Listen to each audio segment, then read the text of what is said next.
Heroine నయనతారపై hero Dhanush Madras హైకోర్టులో civil case దాఖలు చేశారు. తన అనుమతి లేకుండా నెట్ఫ్లిక్స్ డాక్యుమెంటరీలో నానుం రౌడీదన్ సినిమాకు సంబంధించిన విజువల్స్ వాడుకున్నారని పేర్కొన్నారు. వండర్ బార్ ఫిలిం బ్యానర్ పై ధనుష్ నానుం రౌడీదన్ సినిమాను నిర్మించారు. ఇటీవల ఈ విషయంపై నయనతార ధనుష్ మధ్య వివాదం తలెత్తిన విషయం తెలిసిందే. బియాండ్ ది ఫెయిరీ టోల్ పేరుతో నెట్ఫ్లిక్స్ డాక్యుమెంట్ డ్రామాలో నానుం రౌడీదన్ విజువల్స్ ను ఉపయోగించారనే ఆరోపణలపై మద్రాస్ హైకోర్టులో ధనుష్ సివిల్ దావా వేశాడు. అంతకుముందు హీరో ధనుష్ తనకు 10 కోట్ల రూపాయలకు లీగల్ నోటీసులు పంపడంపై నయనతార మండిపడ్డారు. మీరు మీ తండ్రి సోదరుడి సహాయంతో హీరో అయ్యారు. నేను నా రెక్కల కష్టంతో పైకొచ్చాను.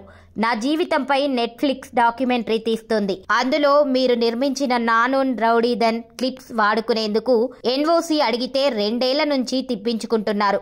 3 సెకండ్ల ఫోటోలకు 10 కోట్లు కట్టాలా అని ఆగ్రహం వ్యక్తం చేశారు. ధనుష్ నయనతార వివాదం బాగా వైరల్ అయిన సంగతి తెలిసిందే.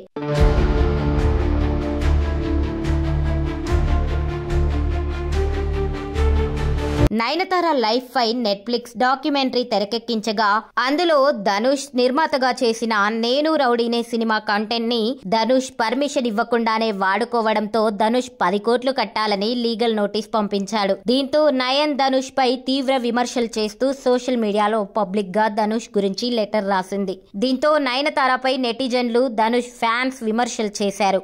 నయనతార 3 సెకండ్లు అని అబద్ధం చెప్పి 30 సెకండ్లు వాడుకుందని, తన లైఫ్ ని మాత్రం తాను డబ్బులకు అమ్ముకోవచ్చు కానీ ధనుష్ కంటెంట్ వాడుకుంటే డబ్బులు అడగొద్దా అంటూ నయనతారపై విమర్శలు వచ్చాయి. ఒకప్పుడు మంచి ఫ్రెండ్ అయిన ధనుష్ నయనతార ఈ వివాదంతో శత్రువులుగా మారడమే కాక వీరి వివాదం తమిళ నట చర్చగా మారింది.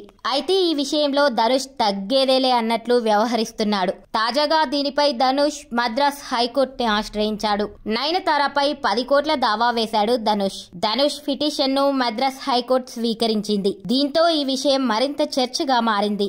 మరి దీనికి నయనతార సమాధానమిస్తుందా? నయనతార ధనుష్ అడిగిన 10 కోట్లు కడుతుందా, లేక ధనుష్ లాగే తగ్గేదేలే అంటూ కోర్టులో పోరాడుతుందా చూడాలి.